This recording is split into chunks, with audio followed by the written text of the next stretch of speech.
Assalamualaikum warahmatullahi wabarakatuh. Alhamdulillah hamidan wa musallian Allahumma sholli ala Muhammad wa ala ali Muhammad.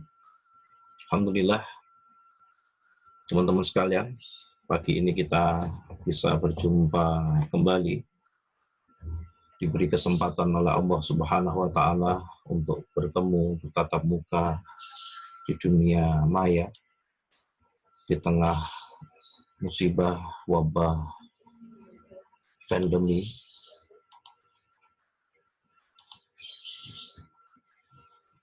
Hidup memang penuh dengan ujian, penuh dengan musibah,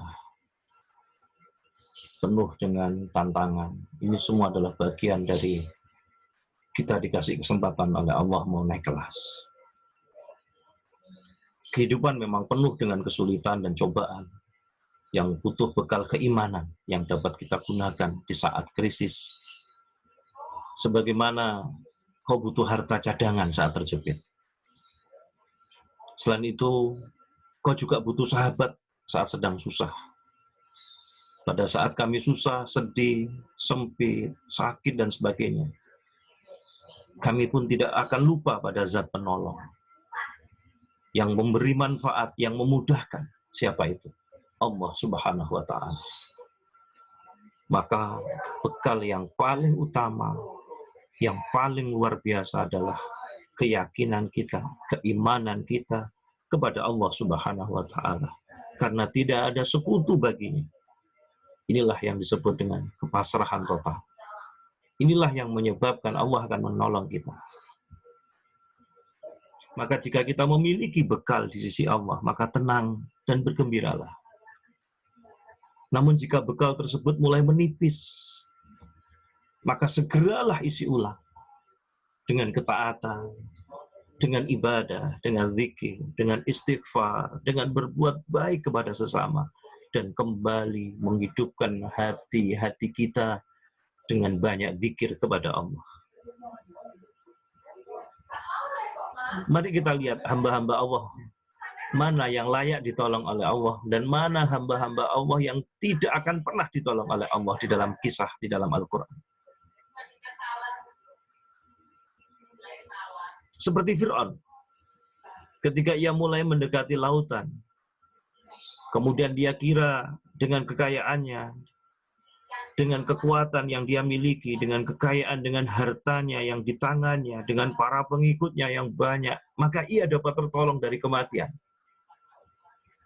Namun ketika ia tahu bahwa semua itu tidak dapat menolong sedikit pun, dan ia merasa ajalnya segera datang dan akan mengakhiri kisah hidupnya, dan sebentar lagi dia akan tenggelam, maka kemudian dia mengumumkan keimanannya, sebagaimana yang disebutkan oleh Allah dalam Al-Quran.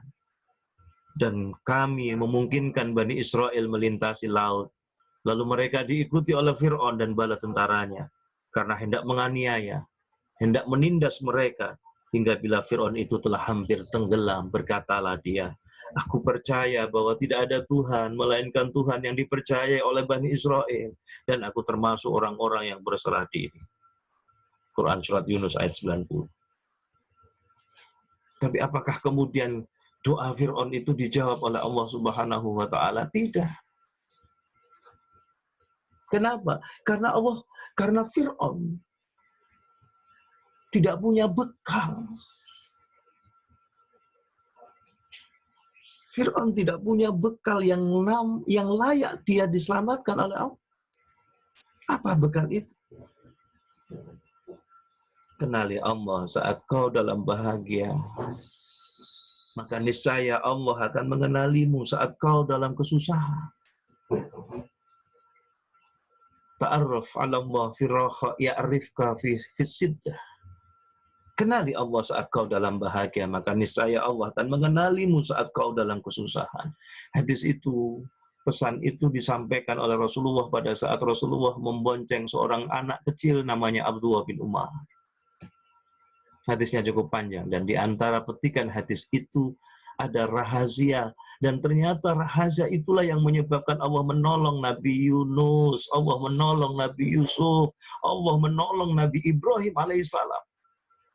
Karena beliau adalah orang-orang yang mengenal Allah pada saat senangnya, pada saat bahagianya, maka pada saat dukanya Allah mengenalnya. Ta'arraf 'ala Allah fir raha ya'rifka fis siddah. Kenalilah Allah saat kau dalam bahagia, maka niscaya Allah akan mengenalimu saat kau dalam kesusahan. Dan Fir'aun sangat membenci hal tersebut. Bahkan ia sangat kurang ajar terhadap Allah. Dan dia mengatakan tadi, aku percaya bahwa tiada Tuhan selain Tuhan yang dipercaya oleh Bani Israel. Pada saat ketika dia mau ditenggelamkan, dia mengakui. Tetapi dia tidak pernah menyebut aku beriman kepada Allah. Sebab kalimat Allah memiliki nilai, memiliki tempat, memiliki kadar yang sangat tinggi. Sementara orang yang terhalangi dari kebaikan adalah orang yang terhalangi dari Allah. Kenapa Fir'aun tidak ditolong oleh Allah? Karena Fir'aun bukan hamba-hamba Allah yang mengenal Allah pada saat bahagianya, pada saat jayanya, pada saat senangnya. Maka pada saat susahnya, pada saat dukanya, pada saat kesusahannya Allah tidak mengenalnya. Sementara Nabi Yunus alaihissalam ketika ia di dalam perut ikan, dan dia tenggelam dalam 3 kegelapan, kegelapan perut ikan, kegelapan lautan, kegelapan malam. Pada saat demikian penglihatan lahirianya sirna, sementara penglihatan Rabbanianya masih nyata. Maka Allah menerima doanya, Allah menyelamatkannya dari musibah ini. Karena lantaran Nabi Yunus memiliki bekal tabungan amal sebelumnya.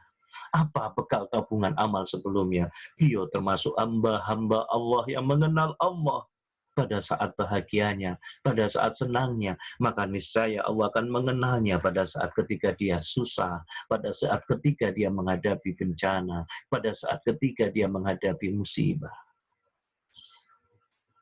Sementara Fir'aun, sedikit pun ia tidak memiliki bekal amal. Fir'aun tidak ditolong oleh Allah Subhanahu wa Ta'ala. Karena Fir'aun bukan termasuk hamba Allah yang mengenal Allah pada saat bahagia, maka pada saat susahnya Allah tidak kenal dia, Allah tidak akan tolong dia. Dan satu-satunya tabungan yang ia miliki, yang dimiliki oleh Fir'aun, adalah dia berpaling seraya berusaha menantang Musa. Bahkan dia mengumpulkan pembesar-pembesarnya lalu berseru memanggil kaumnya. Untuk siapa? Untuk menghancurkan, untuk memusuhi Musa dan Bani Israil. Sementara tabungan amal Nabi Yunus alaihissalam, dia adalah hamba-hamba Allah yang mengenal Allah. Dia banyak ingat Allah, banyak zikir kepada Allah pada saat bahagianya. Maka pada saat dukanya, pada saat kesusahannya, Allah mengenalnya, Allah mengingatnya, Allah menolongnya. Dan itu disampaikan oleh Allah dalam Quran surat As-Saffat ayat 143, 144 artinya. Maka kalau sekiranya dia, yang dimaksud dia ini adalah Nabi Yunus, tidak termasuk orang-orang yang banyak mengingat Allah, maka niscaya ia akan tetap tinggal di perut ikan itu sampai hari berbangkit. Oleh karenanya permohonan Nabi Yunus diterima oleh Allah Subhanahu wa Ta'ala, sementara permohonan Fir'aun ditolak. Sebab Nabi Yunus alaihissalam adalah orang-orang yang mengenal Allah sebelum dirinya menghadapi cobaan. Apa doa Nabi Yunus pada saat ketika Nabi Yunus berada dalam 3 kegelapan? Kegelapan lautan, di dalam tengah lautan, kegelapan malam, kegelapan di dalam perut ikan. Doa Nabi Yunus, wirid Nabi Yunus adalah la ilaha illa anta subhanaka inni kuntu minadh dhalimin. Dan ingatlah ketika Dzunun, Yunus, ketika ia pergi dalam keadaan marah, lalu ia menyangka bahwa kami tidak akan mempersempitnya, menyulitkannya. Maka ia menyeru dalam keadaan yang sangat gelap.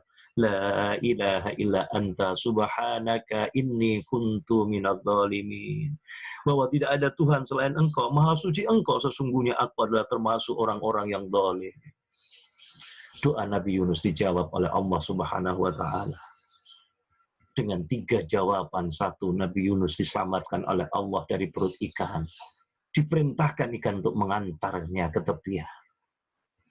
2, ketika dalam kondisi lemah, kemulai, lemas, Nabi Yunus masih pingsan karena 40 hari dia berada dalam perut ikan. Berada dalam kegelapan malam, kegelapan lautan, kegelapan dalam perut ikan. Dan lesannya tidak pernah berhenti. La ilaha illa anta subhanaka inni kuntu minadh dhalimin. Nabi Yunus diselamatkan oleh Allah. Nabi Yunus dikasih rezeki yang datangnya tidak disangka-sangka. Begitu dia siuman, dia sadar tubuhnya masih lemas. Kemudian tangannya merambah-rambah dan dia ternyata dapatin buah tanaman yang mengelilingi dia. Tahu-tahu sudah jadi buah yang bisa dimakan. Maka dikasih rezeki yang datangnya tidak disangka-sangka. Kemudian dia kembali ke kaumnya, dia disambut 100.000 kaumnya mengakui dia menjadi nabi dan rasul. Diangkat oleh Allah derajatnya, dikasih kemuliaan. La ilaha illa anta subhanaka inni kuntu minadh dhalimin. Maka wiritan Nabi Yunus alaihissalam ini adalah wiritan yang layak kita lakukan sebanyak-banyaknya dalam kondisi ketika kita menghadapi wabah pandemi ini. Semoga Allah segera menghilangkan musibah dan bencana ini sehingga kita bisa kembali semakin dekat lagi kepada Allah, kembali semakin beribadah, semakin taat lagi kepada Allah Subhanahu wa taala. Maka Allah menjawab doa Nabi Yunus alaihissalam tadi. Ada 3 rahasia dalam doa ini kalau kita ingin diijabah, kalau kita ingin ditolong oleh Allah. La ilaha illa anta. Apa itu? Mentauhidkan Allah. Jangan berbuat syirik kepada Allah. Subhanaka, memuji Allah. Inni kuntu minadh dhalimin. Ngakui salah kemudian tobat. Maka rahasia mustajabahnya doa ada 3. 1, mentauhidkan Allah, banyak memuji Allah, dan yang ketiga adalah mengakui salah dan berbuat tobat. Maka kalau kita ingin diselamatkan oleh Allah, kalau kita ingin ditolong oleh Allah, maka lakukan resep dari baginda Rasulullah Muhammad SAW yang disampaikan kepada Abdullah bin Umar tadi. Ta'aruf 'ala Allah fir raha ya'rifka fis siddah. Kenalilah Allah saat kau dalam bahagia, niscaya Allah akan mengenalimu, Allah akan menolongmu saat kau dalam kesusahan. Wassalamualaikum warahmatullahi wabarakatuh.